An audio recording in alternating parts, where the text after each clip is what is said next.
Bonsoir à tous. Le printemps de Bourges, franchement, ce n'est pas toujours de tout repos. Il y en a un hier soir qui ne s'est pas vraiment reposé. C'était Bertrand Cantat, dont c'était le premier grand retour dans un grand festival. Alors, pas d'image autorisée, pas d'interview non plus, mais Xavier Nézet y était et nous raconte.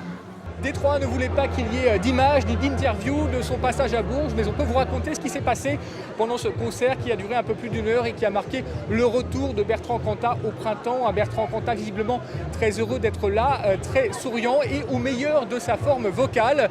Il était accompagné en plus de Pascal Imbert, l'autre membre du duo Détroit, de 3 musiciens aux guitares et à la batterie. Pour un concert très électrique, on a retrouvé cette capacité qu'avait Noir Désir de prendre les morceaux et de les amener très loin de l'album.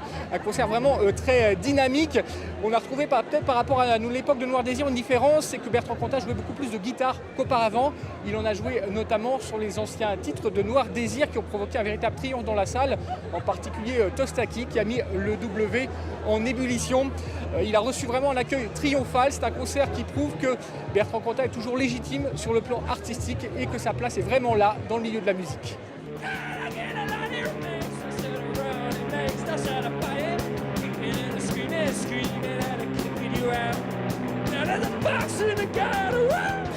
Du rock, du vrai dans tous ses états, c'était hier soir au 22. Les Britanniques de Tram ont lancé la soirée avec leur punk rock énergique et la voix troublante de son chanteur, digne héritier de The Cure. Un jeune trio du sud de l'Angleterre, impressionnant de maturité. C'est notre 101e concert ce soir. Ce n'est pas énorme, mais ça commence à faire pas mal. Avec le temps, on a réussi à trouver une certaine alchimie sur scène. En fait, tu apprends à chaque fois que tu te produis, plus tu joues et plus tu prends confiance, plus tu apprécies. Plus fort, plus brut, plus rageur, le rock de Vamparia a également fait des émules au 22. Découverte 2012 du printemps de Bourges, les Nantais sont revenus avec des morceaux nerveux, issus de leur premier album, sorti à l'automne dernier.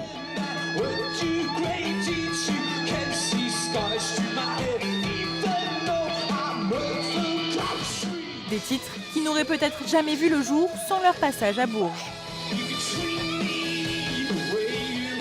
Si tu fais un bon concert à Bourges et si tu réussis à faire en sorte qu'il y ait du monde devant ton concert, l'après-midi, quand tu es en découverte, en général, ça donne lieu à des contacts. Après, nous, on a trouvé quasiment tout notre entourage professionnel en fait, à la suite de ce concert-là. Donc c'est vrai que ça a été un moment important dans la vie du groupe, quoi.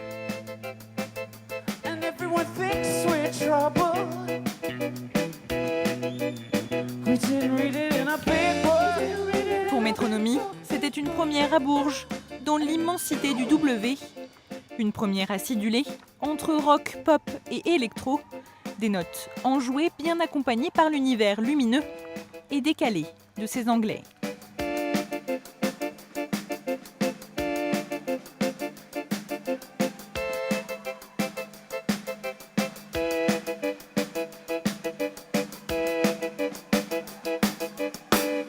Le printemps de Bourges, c'est aussi l'occasion de faire de la prévention sur la sécurité routière, vous le voyez derrière moi, mais aussi de la prévention sur la consommation d'alcool, sur les drogues. Il y a des stands un petit peu partout. Alors, Lisa Leblanc, par contre, on ne sait pas trop vraiment ce qu'elle a pris, mais son accent acadien était stupéfiant.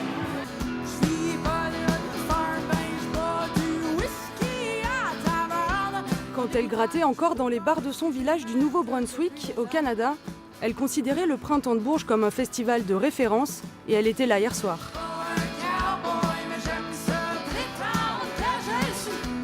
En tournée européenne, l'Acadienne pure souche a fait résonner son banjo et sa guitare avec des tunes, comme elle le dit, des chansons en fait bien connues sur le vieux continent. Ici, il y a vraiment une écoute, puis le monde écoute les textes, puis c'est vraiment comme... tu veux entendre qu'est-ce qui se passe, puis tu veux comprendre que, fait qu'il y a vraiment une écoute. Puis chez nous, c'est plus comme yeah, party, ouais. Comme c'est oui, on écoute, mais c'est un peu plus dans la folie, puis en même temps, ça fait que ça donne deux trucs complètement différents. Son accent et ses origines sont sa marque de fabrique. Elle a un petit côté exotique totalement assumé.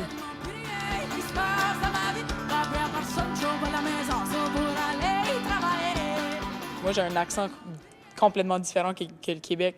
Fait que tu peux peut-être pas entendre quand on arrive ici parce que bon, ça se ressemble un peu, mais aussitôt que nous, on arrive au Québec puis on arrive du Nouveau-Brunswick, c'est comme OK, eux autres, ils viennent du Nouveau-Brunswick, on comprend déjà rien. Fait que en venant ici, je m'étais déjà mentalement préparé mentalement à ce qu'on comprenne rien. Fait que c'était.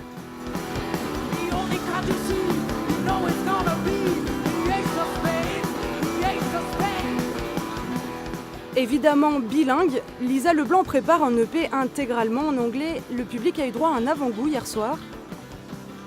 Du pur son folk trash, sans artifice.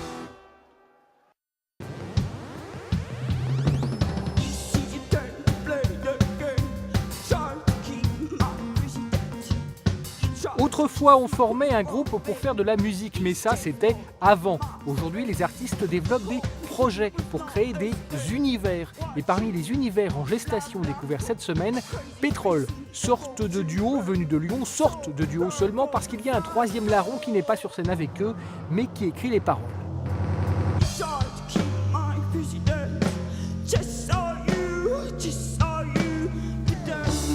Quelques-uns des groupes présents sur la scène des Inouïs seront sélectionnés pour une mini-tournée labellisée Printemps de Bourges cet automne. Les Toulousains de Kidwise seront peut-être du lot. En attendant, ils ont gagné un passage au journal régional de France 3.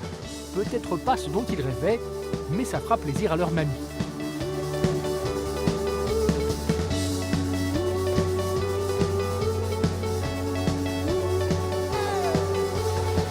Voilà, c'est tout pour aujourd'hui. Les manifestations des intermittents n'ont finalement pas perturbé le Printemps de Bourges qui continue ce week-end. Anne-Sylvestre, Zao et Tal. Bon festival et belle soirée.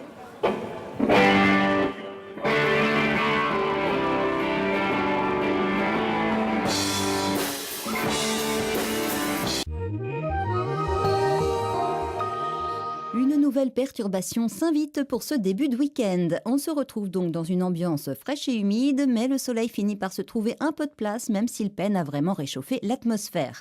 Le ciel se couvre rapidement en fin de nuit sur la Touraine, les pluies restent faibles en général, mais assez continues. Et après avoir traversé lentement toute la région, l'épisode pluvieux ne quitte l'est du Loiret et du Cher qu'en début d'après-midi. Température minimale en baisse, 5 degrés à Châteauroux, 6 à Bourges et Orléans, et jusqu'à 8 degrés sur Tours pour les plus douces. L'après-midi, la perturbation se décale vers la Bourgogne et les dernières pluies s'attardent sur l'est du Berry et du Loiret. Mais à l'arrière, les conditions s'améliorent un peu avec le retour des éclaircies dans un ciel plus variable. Le vent de sud puis sud-ouest reste sensible et les températures maximales sont plutôt fraîches pour la saison, coincées entre 14 et 15 degrés. Un mot pour résumer le temps de ce dimanche chaotique. Le soleil fait quelques apparitions, mais entrecoupé par de fréquentes averses, localement soutenues et orageuses. Un peu mieux ensoleillé lundi, moins arrosé aussi, et quelques degrés en plus. Et mardi, c'est pareil. Un ciel toujours changeant, mais si nous restons sous la menace des averses, les éclaircies s'annoncent plus généreuses. Revenons à la journée de demain, lever du jour à 6h44.